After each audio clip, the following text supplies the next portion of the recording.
সেই মহান সত্তা যিনি তার বান্দাকে মেরাজ করিয়েছেন, ইসরা করিয়েছেন, বলেন সুবহানাল্লাহ।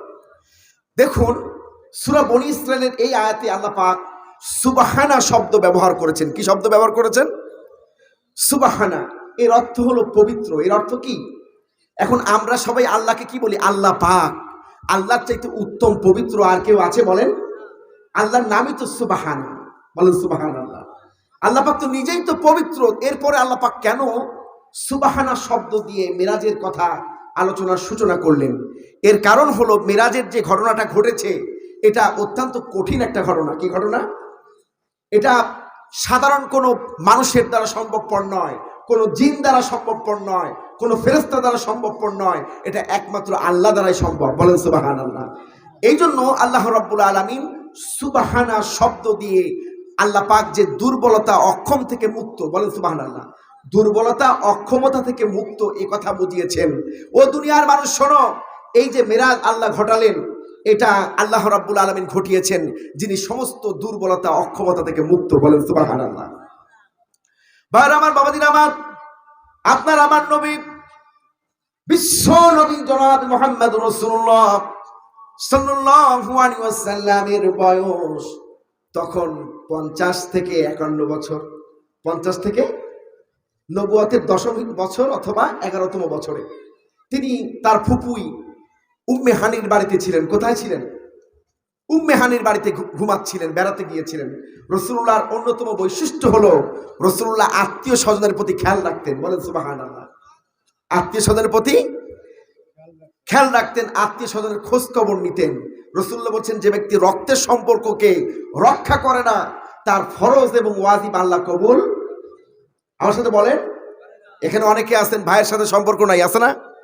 ফুপুর সাথে সম্পর্ক নাই, বোনের সাথে সম্পর্ক নাই। আজকে যে রাত্রে মোবাইল করবেন, এই অবস্থায় যদি মৃত্যু হয় তাহলে জাহান্নাম ছাড়া কোনো উপায়। এখন প্রশ্ন হতে পারে, হুজুর আত্মীয়তার সম্পর্ক রক্ষা করতে চাই, যার সাথে রক্ষা করতে চাই, চাচাকে সালাম দিলে চাচা উত্তর দেয় না, আছে না এরকম? ফুপুরে সালাম দিলে উত্তর দেয় না, ভাই ব্রাদার সাথে সম্পর্ক নাই, সালাম দিলে উত্তর দেয় না। এখন কেমনে সম্পর্ক রিওপেন করব? আপনি সালাম দিবেন, উত্তর দিলে আলহামদুলিল্লাহ, না দিলে যে না দিল তার কপাল পড়বে, ঠিক কিনা? এই জন্য সালামের মাধ্যমে আপনি সম্পর্ক উন্নয়ন করার চেষ্টা করবেন। ফোন দিবেন, দাওয়াত করবেন, না শুনলে তার কপাল পড়লো। কিয়ামতের ময়দানে আপনি বলতে পারবেন, আল্লাহ আমি আমার বোনের সাথে সম্পর্ক খারাপ হয়েছিল, বোনের সাথে সম্পর্ক উন্নয়নের চেষ্টা করেছি, ভাইয়ের সাথে সম্পর্ক খারাপ ছিল, চেষ্টা করেছি, চাচার সাথে সম্পর্ক খারাপ ছিল, চেষ্টা করেছি উন্নতি করার জন্য, কিন্তু আমার কথা তারা শোনে নাই। কিয়ামতের দিন আপনি জবাবদিহিতা করতে পারবেন। কিন্তু যদি আপনিও মুখ ফিরায় থাকেন তাহলে কিয়ামতের দিন কি হতে হবে? ভাইরা আমার, বাবাজিরা আমার, বিশ্ব নবী জনাব মুহাম্মদুর রাসূলুল্লাহ উম্মে হানির বাড়িতে অবস্থান করছিলেন, ফুপির বাড়িতে অবস্থান করছিলেন। গভীর রজনীতে তিনি তার বৃদ্ধাঙ্গুলিতে স্পর্শ অনুভব করলেন। নবী করিম সাল্লাল্লাহু আলাইহি ওয়াসাল্লাম ঘুম ভেঙে দেখলেন হযরতে জিবরাইল আলাইহিস সালাম বিশ্ব নবীর বৃদ্ধাঙ্গুলিতে চুম্বন করছে, বলেন সুবহানাল্লাহ। রাসূলুল্লাহ বলছেন, ও জিবরাইল, এটা তুমি কি করলে? তুমি না একজন শ্রেষ্ঠ ফেরেশতা, বাবা আদম আলাইহিস সালাম থেকে শুরু করে আমার পর্যন্ত ওহী নেওয়ার দায়িত্ব তোমার ছিল, তুমি ওহী পৌঁছেছো, তুমি আমার পায়ে চুম্বন করছো, এর কারণ কি? হযরতে জিবরাইল আলাইহিস সালাম বলছেন, ইয়া রাসূলুল্লাহ, ইয়া হাবিবাল্লাহ, আপনার কদম মোবারক চুম্বন করে আমি নিজেকে ধন্য মনে করলাম, বলেন সুবহানাল্লাহ। কারণ এই কদম মোবারক আজকে আরশে আজিমে ভ্রমণ করবে। কোন নবী রাসূল, কোন ব্যক্তি আরশে আজিমে আপনার পূর্বে ভ্রমণ করতে পারেনি, আর কখনো পারবে না। আল্লাহ রাব্বুল আলামিন আপনাকে এই সম্মানে ভূষিত করেছেন, বলেন সুবহানাল্লাহ। বিশ্বনবী দেখলেন যে আজকে অন্যান্য দিনের ন্যায় তার ঘরের ছাদটা ফাঁকা। ঘরের ছাদটা কি? হাদিসের ভাষায় যে ঘরের ছাদ ফাঁকা ছিল। তো রাসূল করিম সাল্লাল্লাহু আলাইহি ওয়াসাল্লাম এটা জিবরাইল আলাইহিস সালামকে জিজ্ঞাসা করলেন যে অন্যান্য দিন তো তুমি ঘরের ছাদ ফাঁকা করে আসো না, দরজা দিয়ে আসো বা যেভাবে হোক আসো, ফেরেশতাদের কি দরজা লাগে আসতে? যে কোনো জায়গা থেকে আসতে পারে না? তো তো জিবরাইল আলাইহিস সালাম আজকে ঘরের ছাদ ফাঁকা করে আসছে, এর কারণ হলো আজকে ব্যতিক্রম কিছু ঘটতে যাচ্ছে, বলেন সুবহানাল্লাহ। এর কারণ হলো ব্যতিক্রম কিছু ঘটতে যাচ্ছে।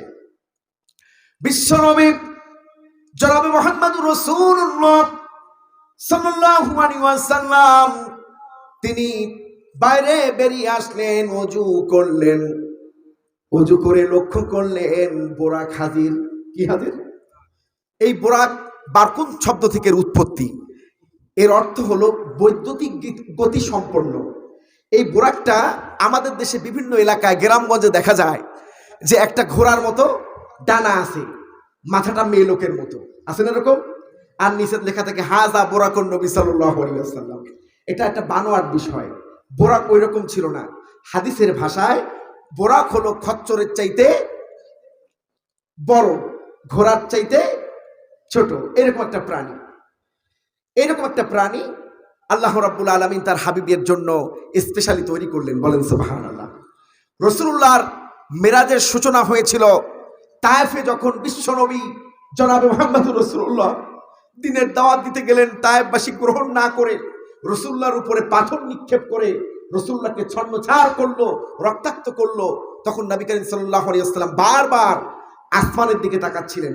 এই যে বারবার যে আল্লাহ রাসূল আসমানের দিকে তাকিয়েছেন, আল্লাহর কুদরতি সিদ্ধান্ত হয়েছে আমার রাসূলকে আমি আসমান ভ্রমণ করাবো, বলেন সুবহানাল্লাহ। সুবহানাল্লাহ বাড়ি দিয়ে বলবেন, জোরে বলেন সুবহানাল্লাহ। ভাইরা আমার, বাবাদিন আমার, বিশ্ব নবী জনাবে মুহাম্মদুর রাসূলুল্লাহ সাল্লাল্লাহু আলাইহি ওয়াসাল্লামের সিনা দুইবার চাক করা হয়েছে। কয়বার? একবার হলো 4 বছর বয়সে, আর একবার এই মেরাজের রজনীতে, বলেন সুবহানাল্লাহ। রাসূলুল্লাহর কলিজার মধ্যে থেকে সব যত রকমের খারাপি থাকতে পারে সব বের করে দিয়া তাওহীদ, ঈমান, আকীদা, যত বরকতপূর্ণ বিষয় তার হাড়ের মধ্যে ঢুকিয়ে দেওয়া হলো, বলেন সুবহানাল্লাহ। নবী করিম সাল্লাল্লাহু আলাইহি ওয়াসাল্লাম এবার মক্কা থেকে বাইতুল মুকাদ্দাসে সফর করলেন। বাইতুল মুকাদ্দাসে গিয়ে দেখলেন হযরতে আদম আলাইহিস সালাম থেকে শুরু করে ঈসা আলাইহিস সালাম পর্যন্ত সমস্ত নবীর রূহরা সেখানে উপস্থিত ছিল, বলেন সুবহানাল্লাহ। বিশ্ব নবী জনাবে মুহাম্মদুর রাসূলুল্লাহ বোরাকের গলায় একটা দড়ি দিয়া তিনি দরজার সাথে অথবা খুঁটার সাথে বাঁধলেন। বোরাকের কার? এখন কথা হলো যে বোরাক তো চলে যাবে না, যাবে, কারণ এই বোরাক তো রাসূলুল্লাহকে নিয়ে যাওয়ার জন্য বানানো হয়েছে স্পেশালি। তো কেন বাঁধলেন? এটার একটা সুন্নাহ, এটা একটা শিক্ষা আমাদের জন্য, এই যে নিজের মালটা হেফাজত করতে হবে। কি করতে হবে? নিজের মালটা, আবার বলেন নিজের মাল। আপনি অ্যাপেক্সের ভালো একটা জুতা 2500 টাকা দিয়ে কিনে এই বারান্দা রেখে ভিতরে ঢুকলেন, অনেক চোর আছে, ভালো হয়ে যায় না যে আমি আর চুরি করবো না। যেই আপনার এই 2500 টাকা দামের অ্যাপেক্সের জুতাটা দেখলো, সে কিন্তু আবার খারাপ হয়ে যেতে পারে, ঠিক কিনা বলেন? কথা ঠিক বললাম না ভুল বললাম? চোরটা তো আপনি খারাপ পালেন, এই জুতাটা যদি ভাঁজ করে সামনে রাখতেন তাহলে ওই চোর বেটা ভালো হয়ে গেছিল তওবা করে, সে কি আবার খারাপ হইতো? তাহলে নিজের মাল নিজেকে হেফাজত করতে হবে। আল্লাহ আপনাকে সুন্দরী বধূ দান করেছেন, সুন্দরী স্ত্রী দান করেছেন, সুন্দরী কন্যা দান করেছেন, এগুলো যদি ওপেন টু অল করে রাখেন সবার জন্য। কিছু কিছু লোক আছে না আমাদের দেশে, বউরে বেপরদা নিয়ে ঘুরে বেড়ায়, মানে তার অবস্থা এইরকম যে আমার এই সুন্দরী বউরে আমি একা দেখবো কেন? এলাকাবাসীর একটা হক আছে না? এই হক আদায় করার লোক আমাদের এলাকায় আছে, এই মনিরামপুরে আছে। জাহান্নাম ছাড়া কোনো উপায় নেই, জাহান্নাম ছাড়া উপায় নেই। ভাইরা আমার, নিজের মাল নিজেকে হেফাজত করতে হবে। নিজের স্ত্রী, সন্তান, নিজের বোন যারা আপনার আওতাধীন আছে তাদেরকে হেফাজত করা দায়িত্ব কার? পর্দায় রাখার দায়িত্ব আপনার। একটা ঘটনা বলে সামনে আগাইতে চাই, শুনতে রাজি আছেন? আমাদের এলাকার ঘটনা, এক লোকের বউ আর এক লোকের সাথে হাত ধরে বের হয়ে চলে গেছে। শুনতেছেন আমার কথা? এখন সেই লোক গেছে ইমাম সাহেবের কাছে, হুজুর আমার 2টা বাচ্চা ছোট ছোট, এই বাচ্চা থুয়ে আমার বউ আর এক বেটার সাথে হাত ধরে চলে গেল, আল্লাহ কি করলো আমার। এখন ইমাম সাহেব তো আর হুজুরের মতো বড় কামেল পাস হুজুর না, ঠিক কিনা? কিছু আছে আমপারা পাস। কি পাস? আমপারা পাস বোঝেন? সেপারা পাস করছে, কোন রকম টাইনি টুনি পড়তে পারে, এরকম ইমাম সাহেব আমাদের দেশে আছে না? এখন তার ফতুয়া তো ইমানের হবে। সে বলে কি, বউ গেছে ভালো হয়েছে, আল্লাহ যা করে বান্দার ভালোর জন্য করে। এখন কথা হলো, কারোর বউ যদি পরপুরুষের সাথে হাত ধরে চলে যায়, এটাকে আল্লাহ করেন? হারাম কোনো কাজ আল্লাহ। আকীদা সাফ করে নিয়ে যান, গাছের পাতাটিও আল্লাহর হুকুম ছাড়া নড়ে না, এটা ঠিক আছে। তবে মানুষকে আল্লাহ ইচ্ছা শক্তি দান করেছেন, জিনকে ইচ্ছা শক্তি দান করেছেন। গাছ সহ অন্যান্য সকল প্রাণী ইচ্ছায় হোক অনিচ্ছায় হোক আল্লাহর হুকুম মানে। তবে দুই শ্রেণীর প্রাণী আল্লাহর হুকুম মানে, কারা বলেন তো? জিন আর। এই জন্য আল্লাহ রাব্বুল আলামিন বলছেন, ওয়ামা খালাকাতুল জিন্না ওয়াল ইনসা ইল্লা লিয়াবুদুন। বলেন আল্লাহু আকবার। মানুষ ও জিন জাতি আমি আল্লাহ রাব্বুল আলামিন শুধুমাত্র কেবলমাত্র আমার ইবাদতের জন্য সৃষ্টি করেছি। তো এই জিন জাতির এবং মানুষ জাতির ইচ্ছা শক্তি দেওয়া হয়েছে, ইচ্ছা করলে তারা ভালো কাজও করতে পারে, আবার খারাপ কাজও। এই যে আপনারা মাহফিলে আসছেন, না এসে বাসায় বসে যদি মোবাইল টিপতেন শুয়ে শুয়ে, কোনো ফেরেশতা কি মুখে থাপড় করতে বাটা মাহফিলে যাসনি ওঠ, এরকম কি করতো? না, কারণ আপনাকে ইচ্ছা শক্তি দেওয়া হয়েছে। আপনি ইচ্ছা করলে ভালো কাজও করতে পারবেন, আবার এই জান্নাতের পরিবেশ ছেড়ে দিয়ে ঘুমাইতেও পারবেন। এই ইচ্ছা শক্তি আপনাকে দেওয়া হয়েছে। এই জন্য মানুষ পাপ কাজও করতে পারে, ভালো কাজও। মানুষ যদি কোনো পাপ কাজ করে, এটা আল্লাহ করায়। এটা করায় কে? শয়তান। এটা আপনারা বিশ্বাস করেন? তাহলে বউ নিয়ে গেছে আরেক বেটা, এটা কি আল্লাহ করাইছে? কারোর বাড়ির ঘর চুরি হয়েছে, কি চুরি হয়েছে? এখন ইমাম সাহেব যদি বলে ঘর চুরি হয়েছে ভালো হয়েছে, আল্লাহ যা করে বান্দার ভালো জন্য করে, এর ভিতরে ভালো কিছু আছে? আল্লাহ কি বেটারে ঘর চুরি করতে বলছে? বলে এটা শয়তানে করাইছে। কে করাইছে? তখন ওই লোকটা, যে লোকটা মাসালার ব্যাপারে ইমাম সাহেবের কাছে গেছে, ইমাম সাহেব তো এই ফতুয়া দিছে, লোকটার মাথাটাই খারাপ হয়ে গেছে, আল্লাহ আমার সাথে এরকম করলো, তাহলে আমি ইসলামের মধ্যেই থাকবো না। বলেন নাউজুবিল্লাহ। পরে ওই লোকটার বিষয় একটা ইসলামী স্কলার, আমাদের ওস্তাদের মতো, ওই যে ওস্তাদ বসে আছেন, তার মতো একজন ইসলামী স্কলার কাছে যখন লোকটা গেল এই বউর ফতুয়া নিয়া, যে আমার বউ এক বাটার সাথে হাত ধরে চলে গেছে, এটা কি আল্লাহ করাইছে? তখন ইসলামী স্কলার বলছেন, না, ইন্না লিল্লাহ, এটা আল্লাহ করাননি। এখানে শয়তানের কাজ আছে। কিসের কাজ আছে? শয়তানের কাজ আছে। প্রথমত আপনার স্ত্রী বেপর্দা হয়েছে। কি হয়েছে? বেপর্দা হয়ে পরপুরুষের সামনে সে তার সৌন্দর্যকে প্রকাশ করেছে। আর এই প্রকাশ করার কারণে পরপুরুষ বেটা, যার মনের মধ্যে রোগ আছে, খোসা মোসা দিয়ে উঠছে, সে পরনারীর প্রতি আসক্ত হয়েছে। আবার আল্লাহ রাব্বুল আলামিন কোরআনে বলেছেন যে তোমরা, হে প্রাপ্তবয়স্ক মহিলারা, তোমরা পরপুরুষের সাথে নরম কণ্ঠে কথা বলো না। কিন্তু আমাদের দেশের ভাবিরা, চাষিরা, স্বামীর সাথে যেমন তেমন বলুক না বলুক, পরপুরুষ যদি কেউ ফোন দেয়, ভাই কেমন আছেন, আসুন, ভাই থাকলেও আসবেন, না থাকলেও আসবেন, আপনাকে গরম দুধের চা খাওয়াই দেবো, আসলে এরকম। এইরকম কথা যদি কোনো পরপুরুষের সাথে কোনো মহিলা, এমনি আল্লাহ নারীদের কণ্ঠকে সুমধুর করছেন, তাই না? আল্লাহ তো নারীদের যে নিয়ামত দান করছেন, আল্লাহু আকবার, এত নিয়ামত কি পুরুষের আছে? তো ওই নারী যদি এরকম কোকিল কণ্ঠে কোনো পরপুরুষকে বলে, তখন তার কলিদের মধ্যে তো নাড়াচাড়া দিতেই পারে, ঠিক কিনা? তো এখানে দেখেন, ওই যে বেটার বউ চলে গেছে পরপুরুষের সাথে, এখানে ওই মহিলারও দোষ আছে, ওই বেটারও। দুইজনই শয়তানের খপ্পরে পড়ছে। কার খপ্পরে পড়ছে? তাহলে এটাকে আল্লাহ করাইছে? কথা ক্লিয়ার, বোঝার চেষ্টা করেন। তো এখানে ওই স্বামী বেটারও দোষ আছে। স্বামী বেটা তার স্ত্রীর দিকে খেয়াল করে নাই, মহিলা কার সাথে মোবাইলে কথা বলে মোবাইলটা কখনো চেক করে দেখে নাই। আসলে এরকম পরপুরুষ বেটা আমাদের সমাজে উদাসীন, সারাদিন বাইরে ব্যস্ত থাকে, বউরে নিয়ে একটু ঘুরতে বেড়ায় না। আসলে এরকম।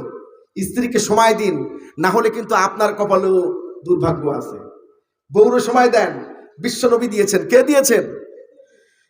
ভাইরা আমার, বাবাজিরা আমার, বিশ্ব নবীর মতো সুপুরুষ আসমানের নিচে জমিনের উপরে আর হবে না। বলেন সুবহানাল্লাহ।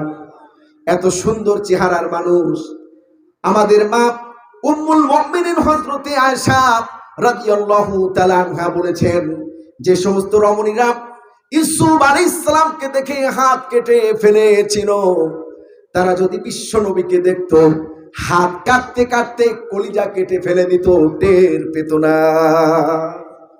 তারপরে সুবহানাল্লাহ কবেন না? এখান থেকে কি ইন্ডিয়া খুব কাছাকাছি নাকি? একটু কাছে। এই তো বাতাস লাগছে আপনাদের গায়ে। কেমনে বাতাস একটু বলি।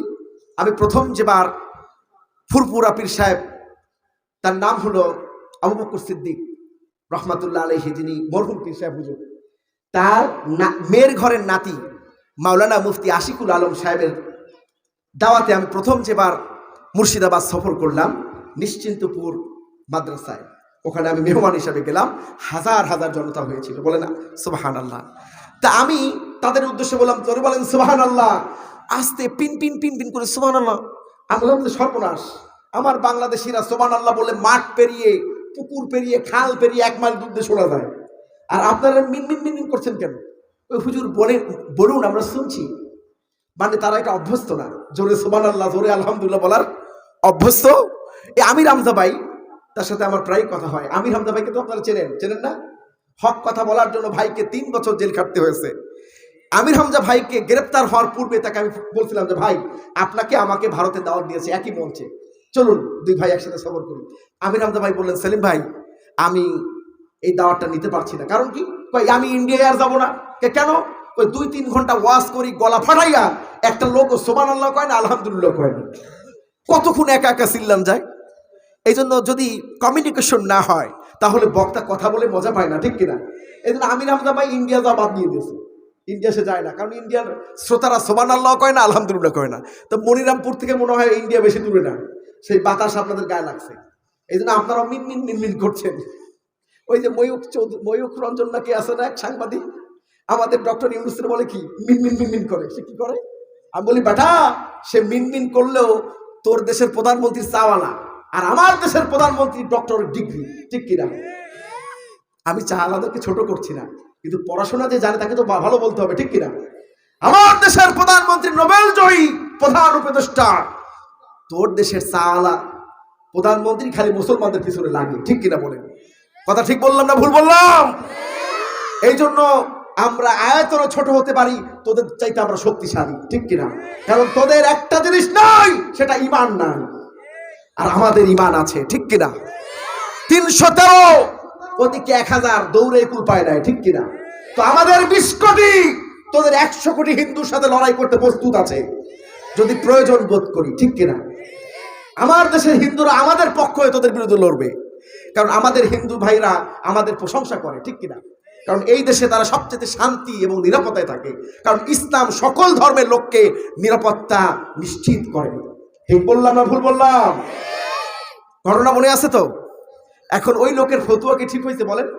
বউ আরেকজনের বেটার হাত ধরে গেছে, এটা আল্লাহর ইচ্ছায় নয়, এটা শয়তানের কুমন্ত্রণায়। কিসের কুমন্ত্রণায়? এই জন্য মা বোনদেরকে পর্দায় রাখতে হবে। যাদের নিয়ন্ত্রণে যাদের স্ত্রী মেয়ে বোন আছে, আপনাদের দায়িত্ব পর্দায় রাখা। মা বোনদের উদ্দেশ্যে বলবো, মা কেউ আমরা দুনিয়াতে থাকবো না, থাকবো চলে যাব। মা আপনার একটা চুল দেখে যদি কেউ আকর্ষিত হয়, আপনার চেহারা দেখে যদি আকর্ষিত হয়, ওই চুলগুলোকে কবরে সাপ হয়ে আপনাকে দংশন করবে। বেপর্দা নারী কখনো জান্নাতে যেতে পারবে না। বেপর্দা নারী তার ভাই, বড় ভাই, তার ছেলে, তার স্বামী, তার বাবাকে নিয়ে জাহান্নামে যাবে, বলেন নাউজুবিল্লাহ। তো আপনি আপনার ভাই, আপনার স্বামী, আপনার ছেলেকে নিয়ে জাহান্নামে যেতে চান?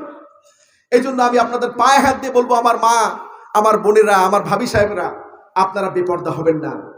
ইনশাআল্লাহ ইনশাআল্লাহ ইনশাআল্লাহ আমি মুসাফির দোয়া করছি, মায়েরা যদি আজকে থেকে পর্দা করে, আল্লাহ রাব্বুল আলামিন তাদের দুনিয়া এবং আখিরাতের সকল চাওয়াকে পূর্ণতা দান করবেন। সকলে বলি আমিন।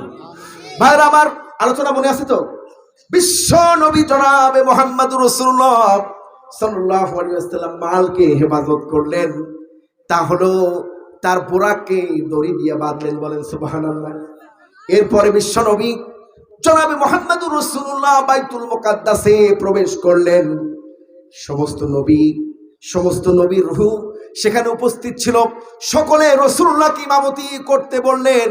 এই জন্য আপনার নবী, আমার নবী হলো ইমামুল মুরসালিন খাতামুন নবিয়্যিন, বলেন আল্লাহু আকবার। আপনার আমার নবী, বিশ্ব নবী জনাবে মুহাম্মদুর রাসূলুল্লাহ হলেন সমস্ত নবী রাসূলদের ইমাম এবং সর্বশেষ সর্বশ্রেষ্ঠ নবী, বলেন সুবহানাল্লাহ। ভাইরা আমার, বাবাজিরা আমার, নামাজ শেষ হলো। বিশ্ব নবী জনাবে মুহাম্মদুর রাসূলুল্লাহ সকলের জন্য দোয়া করে বিশ্ব নবী এবার প্রথম আসমানের দিকে রওনা হলেন। কোথায়? প্রথম আসমানের দিকে রওনা হলেন। কয়েক মুহূর্তের মধ্যে বিশ্বনবী প্রথম আসমানে পৌঁছে গেলেন। এই প্রথম আসমান কত দূরে এটা একটু ধারণা দেব আপনাদের। এই যে বিজ্ঞানীরা অসংখ্য মেলকিউ, ব্ল্যাক হোল, অসংখ্য গ্রহ উপগ্রহ আবিষ্কার করলো, এখনো প্রথম আসমানের লাগাল পায় নাই। এই জন্য বিজ্ঞানীরা যা চোখে দেখে না তা বিশ্বাস করতে চায় না। তারা বলে যে আসমান টাসমান তো খুঁজে পাই না, কোথায় আসমান? আল্লাহু আকবার। অথচ আল্লাহ পাক বলছেন সাব্বাহা লিল্লাহি মা ফিস সামাওয়াতি ওয়াল আরদ আল্লাযী খালাকা সাবআ সামাওয়াতিন তিবাকা। আল্লাহু আকবার।